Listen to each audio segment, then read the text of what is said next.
परमपूज्य परमादरणीय श्रद्धेय प्रातस्मरणीय आचार्य महंत श्री अनंतराज बाबाजी लिंगेवाडी, मी बाबांना विनंती करतो आपले मनोगत विचार या ठिकाणी व्यक्त करावे. आपण टाळ्या वाजवून स्वागत करावे.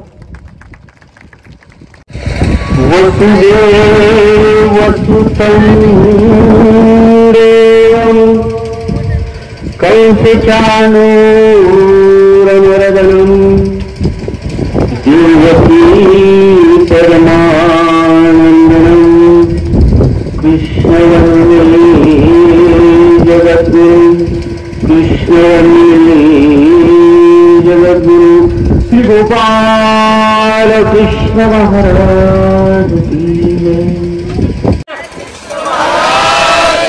जय. खरोखरच अल्पसंख्यक जरी तुम्ही आहात तरी आवाजात कमी नाही हे लक्षात आलं. धन्यवाद. आजच्या या श्री दत्त मंदिर रस्ते महोत्सव तथा गीतापाठ प्रवचन सोहळा या निमित्तानं होत असलेला हा त्रैदिवसीय कार्यक्रम. सांगायचं तात्पर्य असं आहे, 25 वर्ष आपल्या मंदिर उद्घाटनाला होत आहे आणि हा 25वा वर्धापन दिनच नव्हे, ज्ञान श्रवणाचा दिन आहे. दादांच्या माध्यमातून आपण हा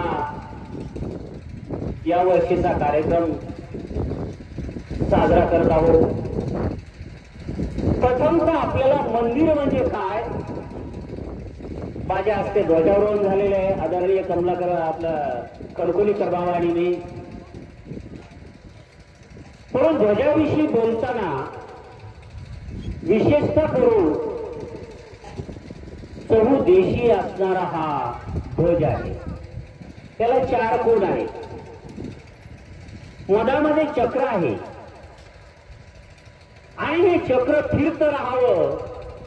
एका एका जो धागा विणलेला आहे फार महत्वाचा धागा आहे तो, आणि हा एकमेकाला जोडलेला आहे. म्हणून अन्य संप्रदायाच्या संतांनी सुद्धा म्हटलेलं आहे एकमेका जोडलं पाहिजे. आमच्या स्वामींनी सुद्धा तत्वज्ञान त्याच पद्धतीने सांगितलेलं आहे की एकूण एकाला हा चतुर्विध साधन सांगितले गेलेले. किती? चतुर्विध साधन. या चतुर्विध साधनामध्ये स्थान आहे, प्रसाद आहे, भिक्षुक आहे, वास्तविक आहे. आता वास्तविक म्हणजे नेमकं काय हो? बाबांनी तुम्हाला सांगितलेलंच आहे आता की ज्याची वासना निकी कोणाची झालेली आहे? सर्वांचीच निकी आहे का बरं? ज्यांनी आता तो विडा उचलला, ज्यांनी सांगितलं की मला संन्यास धर्म घडला पाहिजे, त्या वासनेपर्यंत जो जाऊन टेकला त्याची वासना निकी झालेली आहे. म्हणजे इकडं उन्हा झालेला आहे तो प्रपंचाला, इकडं ईश्वर धर्माकडे चालण्याची त्याची गती वाढलेली. त्यांचे विचार आचार त्या ठिकाणी लागलेले नाही. आचारस्तव नाही, ज्ञानश्रवणानं जरी दिसतं, चिंतन मनात आणणं एवढं कार्य होऊ शकतं की मनुष्य बदलला पाहिजे. बदलला हा जीवाचा स्वभाव धर्म आहे. परिस्थितीनुसार आमच्या स्वामींनी सुद्धा जे आपल्याला आचरता येईल तेच तत्वज्ञान आपल्या समोर ठेवलेलं आहे. नवे नवे नुसतं तत्वज्ञानच ठेवलेलं नाही, सर्वज्ञांनी स्वतः आचार करून दाखवला. आमच्या स्वामींनी आत्ताच आमच्या एका सद्भक्तांनी नाशिककरांनी सांगितलं की त्यांनी ज्ञानशक्तीचा स्वीकार केला, उभय दृश्य अवतार निर्माण झाला आणि तिथून तब्बल 12 वर्ष सर्वज्ञ श्री चक्रधर स्वामी त्या सह्याद्रीच्या पर्वतामध्ये गेले. कुठे गेले? आणि त्या पर्वतामध्ये 12 वर्ष मोहिनी अवस्था काटे कोपटे त्यांच्या अंगावरती वरखडे येत होते, कपडे फाटलेले आहेत, स्वामींचे केस सुद्धा विस्कटलेले आहेत. अशा ठिकाणी माझा तो सर्वज्ञ वावरत असताना 1 नाही 2 नाही 3 नाही वर्ष नाही 4 वर्ष नाही 10 वर्ष नाही 12 वर्ष आमच्या स्वामींनी मोहिनी अवस्था करून दाखवली की वैराग्य पण कशाला म्हणावं, वैराग्य कसं असावं. आणि स्वामींनी जे तत्वज्ञान जीवनभर सांभाळून दाखवलं, आपल्याला सर्वांसाठी ते आपल्याला जीवाला उपयुक्त होईल, आपल्या जीवांनी वागल्या गेलं पाहिजे असं तत्वज्ञान आमच्या स्वामींनी स्वतः आचरून दाखवलं. नंतर सूत्राला हात घातला. शेवटी सूत्र स्वामींनी सांगितलं, आचर्य दयाचा धर्म. धर्म तुमच्या आमच्या बापाचा नाही.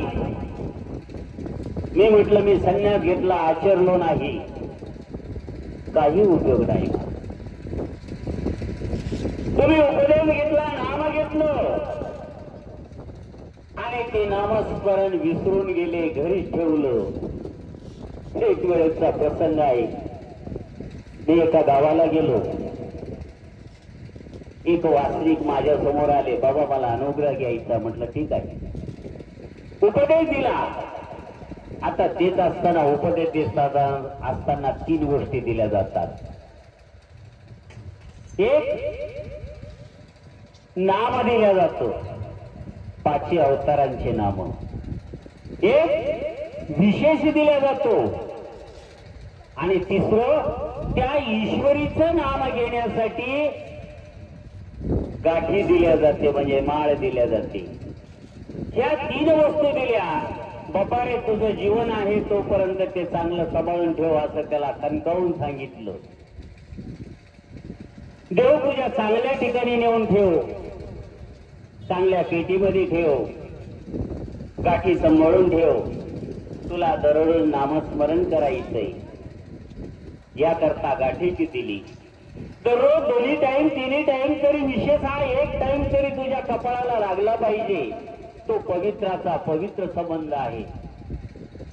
आणि ज्यावेळेस त्यानं तो घेऊन गेला, घरी गेला, गेल्यानंतर पेटीमध्ये देवपूजा ठेवून दिली. गाठी कुठं गुंतवावी, कुठं ठेवावी, हरपून जाईल, खिशातून पडून जाईल, गळ्यामध्ये घातलेली. नाम जे होत ते तिथपर्यंतच राहिलेले, पाठ झालेले नाही, कारण त्याचा उपयोगच केला नाही. 1 वर्षाच्या नंतर मी ज्यावेळेस त्या ठिकाणी गेलो, त्याला विचारलं, दादा रे तू अनुग्रह घेतलास? म्हणले हो. तुला ज्या ज्या वस्तू दिलेल्या आहेत त्या त्या आहेत? म्हणले सर्व आहेत. जपून ठेवल्या, अगदी जपून ठेवल्या. म्हणले गाठी? म्हणजे हे काय बाबा, फुटी करते ना, मी कशाला करू? गळ्याला फुटीचे एक प्रकारे. काय गळ्यात माळ घातली म्हणजे काय झालं? शुद्धता झाली का? सर्वसामान्यांना मी विचारू शकतो, या गाठीमध्ये देव आहे का नामामध्ये देव आहे? देव कशात आहे? गाठी दिलेली आहे.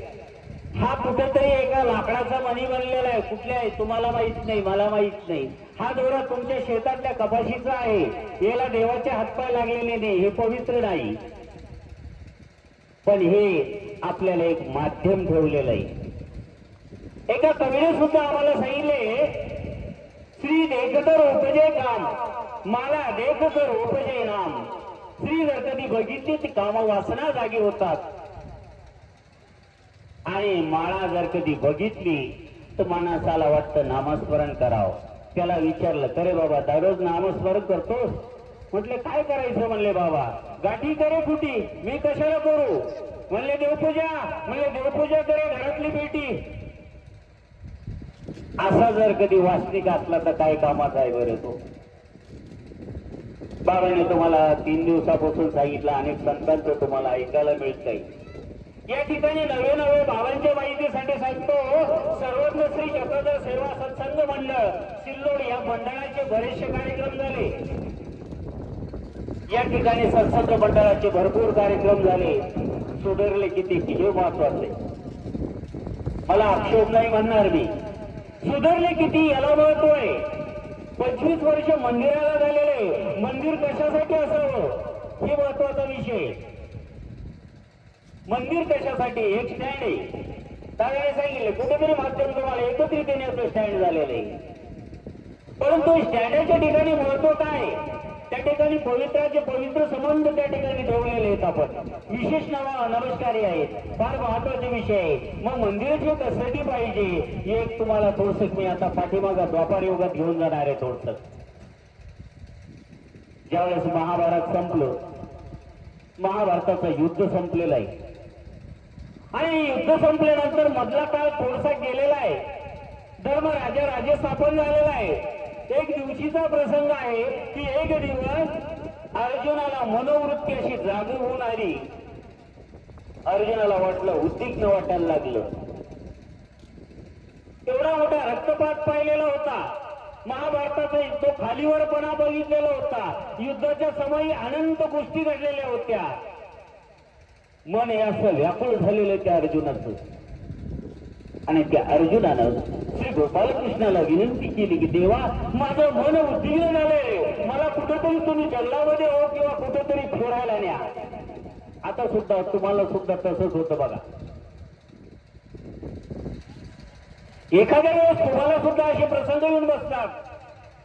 काही एखादा कार्यक्रम झाला किंवा एखादा आपल्या घरामध्ये अघटित घटना घडली असेल तर त्या टायमाला आपल्याला सुद्धा असं मन उद्विग्न होतंय आणि विचार वेगवेगळे होतात आणि असं वाटतं की कुठेतरी बाहेर पाहुण्याकडे जावं, कुठेतरी एखाद्या शहरामध्ये जावं, एखाद्या निसर्ग रम्य ठिकाणी जावं असं मनुष्याला वाटायला लागतं. आणि त्या टायमाला कोण्या पाहुण्या रावळ्याला किंवा कोणाला तरी निनव घालतो किंवा दहा स्वतःहून जातो. तसंच अर्जुनानं सुद्धा श्री गोपालकृष्ण महाराजाला विनंती केली की देवा, माझं मन उद्विग्न झालेलं आहे. एवढा मोठा हा कर्मकांड झालेला आहे, या ठिकाणी हत्याकांड झालेला आहे. मला कुठंतरी न्या. श्री गोपालकृष्णानं रथ आकायला सुरुवात केली. रथामध्ये गोपालकृष्ण आणि अर्जुन बसलेले. रथ गोपालकृष्णाने ज्या ठिकाणी कुरुक्षेत्र नावाचं ठिकाण आहे त्या क्षेत्राकडे न्यायला सुरुवात केली. आता जात असताना रथ गडगडाट वाजत चाललेला आहे आणि त्याच्या मला त्या कुरुक्षेत्रावरती ज्यावेळेस अर्जुन जातो तो रथ जातो आणि रथ गेल्यानंतर अर्जुनाच्या भावना परिवर्तित झाल्या. काय झालेलं आहे या ठिकाणी? भावना परिवर्तित झाल्या. कारण या जागेमध्ये सुद्धा 3 गुण असतात, रज तम आणि सत्व. त्या 3 गुणांना या जागा सुद्धा पवित्र किंवा अपवित्र ठरल्या जातात आणि त्या ठिकाणी तमगुण निर्माण झालेला आहे. युद्ध झालेलं आहे. 18 अक्षरी दळ त्या ठिकाणी कतल झालेले असं सांगितलं जातं. आणि मग अशा ठिकाणी त्या अर्जुनाचे पाय पडले, त्या रथाचे पाय चाक रोवले गेले. अर्जुन खाली उतरत क्षणात पुन्हा वापस रथामध्ये बसलेला आहे आणि अर्जुन गोपालकृष्णाला म्हणतो, देवा इथं काही बरं वाटत नाही, घरी चला म्हणत्या हस्तिनापुराला आणि मला घरी जाऊन त्या धर्मराजाचं शिरच्छेद करायचं आहे. बघा, ज्या जीवनभर धर्मराजाची मोठ्या भावाची अनुज्ञा न ओलांडणारा तो अर्जुन त्या ठिकाणी गेल्याबरोबर काय म्हटला की नाही, मला घरी जाऊन आपल्या राजवाड्यात जाऊन धर्मराजाचा शिरच्छेद करायचा आहे, मुंडकं उडवायचं असं म्हटल्यानंतर गोपालकृष्ण महाराजांना ओळखून घेतलं आणि गोपालकृष्ण महाराजांनी रथ वापस केलेला आहे.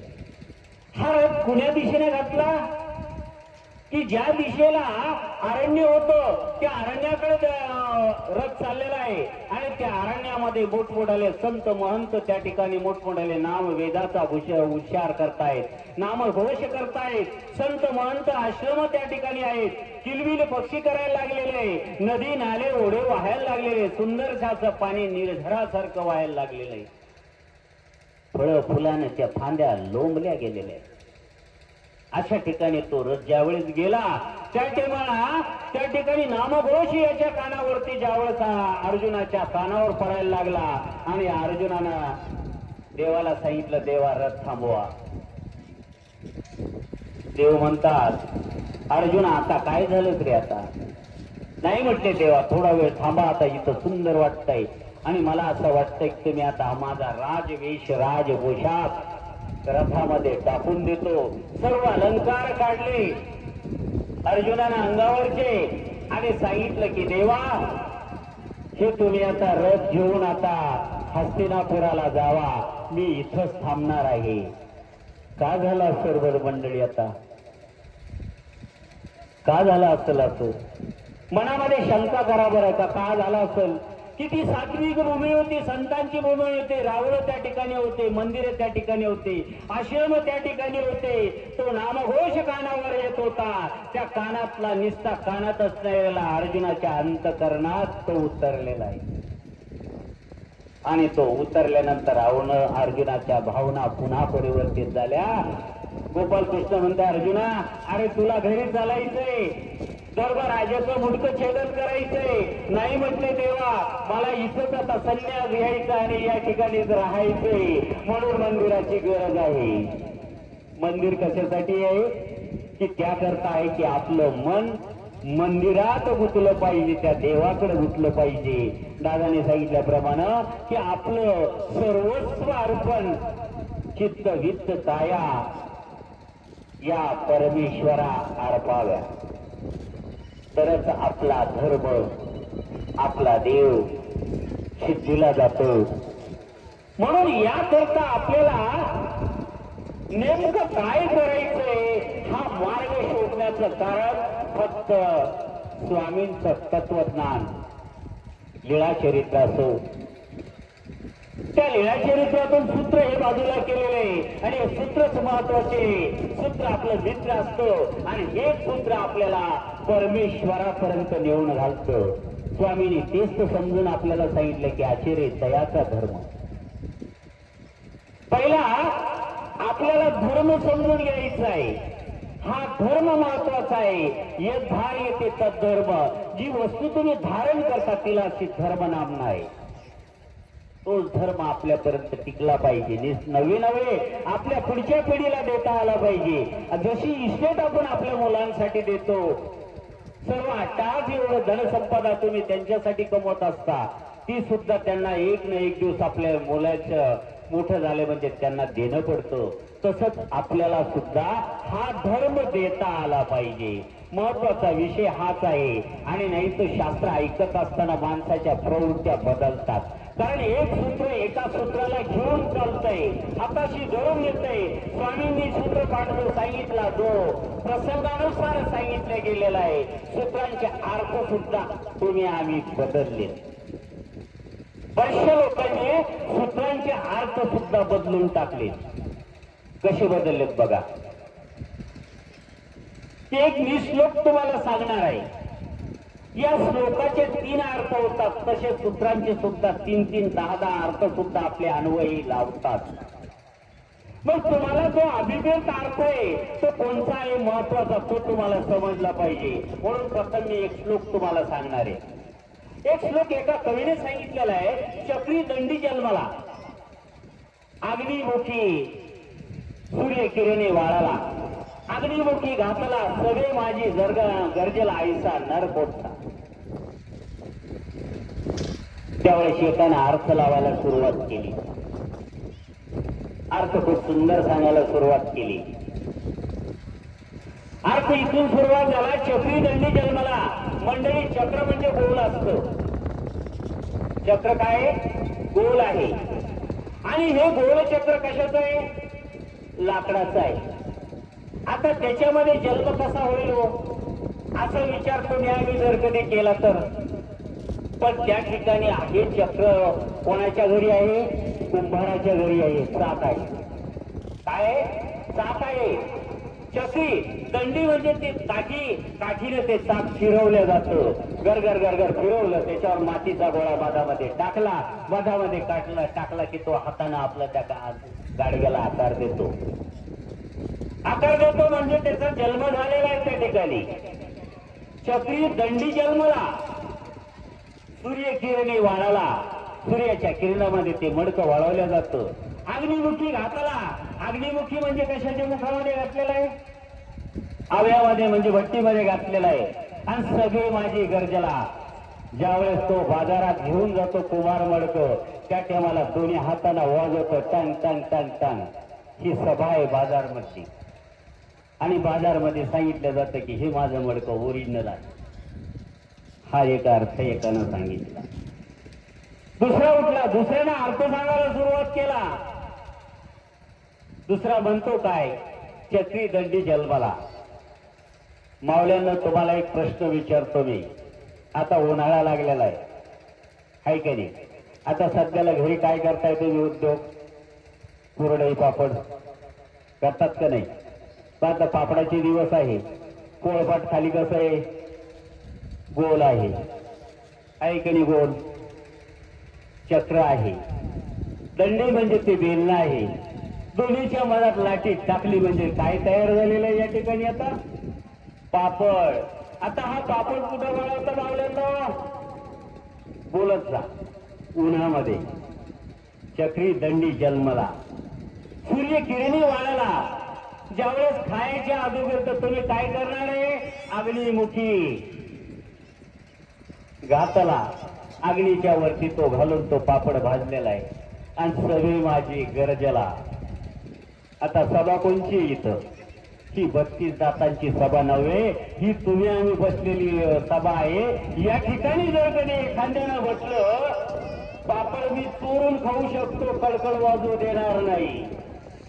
जमल का मंडळी? तोंडात टाकल्याबरोबर आवाज येईल का नाही?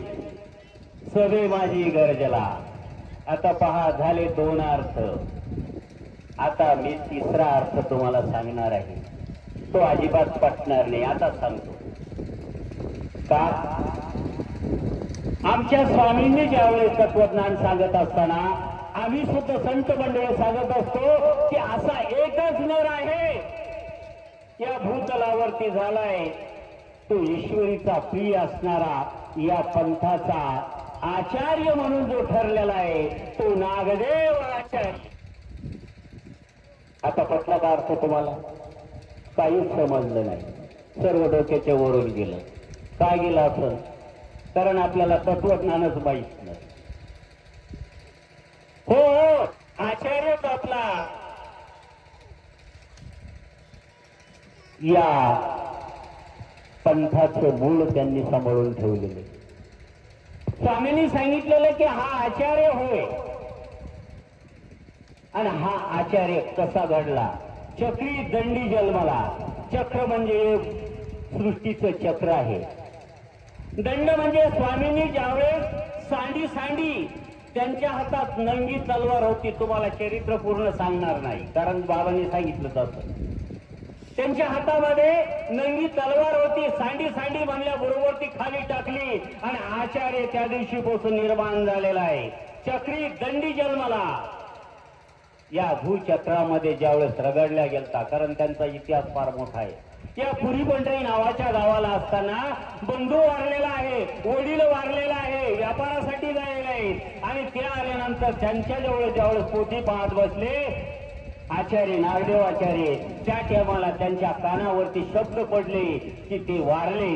आणि कोणं मारलं म्हणले? दरोडेखोराने मारलं. यांनी नंगी तलवार हातात घेतली आणि मोकळा आपला केसांचा जुळा सोडला आणि शपथ घेतली की जोपर्यंत माझ्या बंधू आणि वडिलांचा खुनाचा मी पूर्ण निपांत करील, तोपर्यंत मी ही तलवार सांडणार नाही. पण आमच्या स्वामींची ज्यावेळेस भेट झाली, त्यांच्या आईंनी त्यांनी वगैरे सर्वांनी भेट घालून दिली, त्यावेळेस सांडी म्हणल्याबरोबर ही नंगी तलवार हातातली नागदेवाचार्यांच्या गळून पडलेली.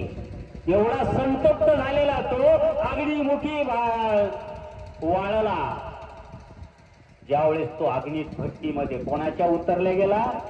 सर्वज्ञांच्या तत्वज्ञानाच्या भट्टीमध्ये ज्यावेळेस त्याला भाजलं गेलं, ऐसा नर कोण सारे म्हटल्याबरोबरच त्यावेळेस नाव येतो आचार्य श्री नागदेव.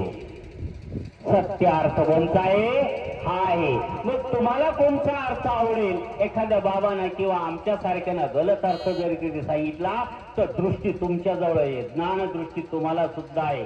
तुम्ही सुद्धा ते वाचन करायला पाहिजे, शास्त्र घ्यायला पाहिजे आणि शास्त्राच्या आधारे चालायला पाहिजे, तर तुमचा धर्म सिद्धीला जाईल.